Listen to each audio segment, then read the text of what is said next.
Hello everyone, welcome to our channel. Telugu రాష్ట్రాల్లో భారీగా ఉష్ణోగ్రతలు నమోదవుతున్నప్పటికీ మరొకసారి వర్షాలు నమోదు కానున్నాయి. దాదాపుగా ఏప్రిల్ 26 నుంచి కూడా మే 10వ తారీఖు వరకు అతి భారీ వర్షాలు కురనున్నాయి. ఈలోపు కొన్ని జిల్లాల్లో వర్షాలు ఉంటాయి, మరికొన్ని జిల్లాల్లో ఉష్ణోగ్రతలు ఉంటాయి. వివరాల్లోకి వెళ్ళి తెలుసుకునే ముందు మీరు ఇంకా మన ఛానల్ కనుక సబ్స్క్రైబ్ చేయనట్లయితే వెంటనే సబ్స్క్రైబ్ చేసి పక్కన బెల్ ఐకాన్ కూడా క్లిక్ చేసేయండి. ఇక లేట్ చేయకుండా వివరాలకు కనుక వెళ్ళినట్లయితే ముఖ్యంగా తెలంగాణలో ఉష్ణోగ్రతలు 42 డిగ్రీల వరకు నమోదవుతున్నాయి. రాయలసీమ, ఉత్తరాంధ్ర, మధ్యాంధ్ర జిల్లాలో 44 డిగ్రీల రికార్డు స్థాయి ఉష్ణోగ్రతలు నమోదవుతున్నాయి. ఇవాళ రేపు కూడా ఇదే పరిస్థితి కొనసాగనుంది.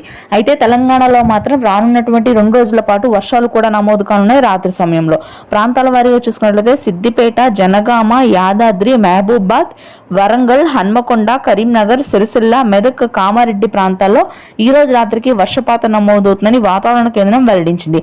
హైదరాబాద్ లో కూడా షార్ట్ డ్రైన్స్ ఉండే అవకాశం ఉంది. పంజగుట్ట, ఖైరతాబాద్, ఉప్పల్, గట్కేసర్, ఆదిబట్ల, బోడుప్పల్, ఎల్బీ నగర్, వనస్థలీపురం, హస్తినాపురం ప్రాంతాల్లో ఉష్ణోగ్రతలు ప్రస్తుతానికి సాయంత్రం సమయం నుంచి తగ్గి మోస్తరు నుంచి భారీ వర్షపాతాలు ఉంటాయి. అత్యధికంగా ఈదురుగాలులతో కూడినటువంటి వర్షపాతం మరొకసారి హైదరాబాద్ నగర ప్రాంతంలో ఉండనుంది. ఉత్తరాంధ్ర, మధ్యాంధ్ర జిల్లాలో యథావిధిగా ఉష్ణోగ్రతలు పెరుగుతాయి. ఎటువంటి వర్షాలు నమోదయ్యే అవకాశాలు లేవు మరొక 3 రోజుల పాటు. Thanks for watching.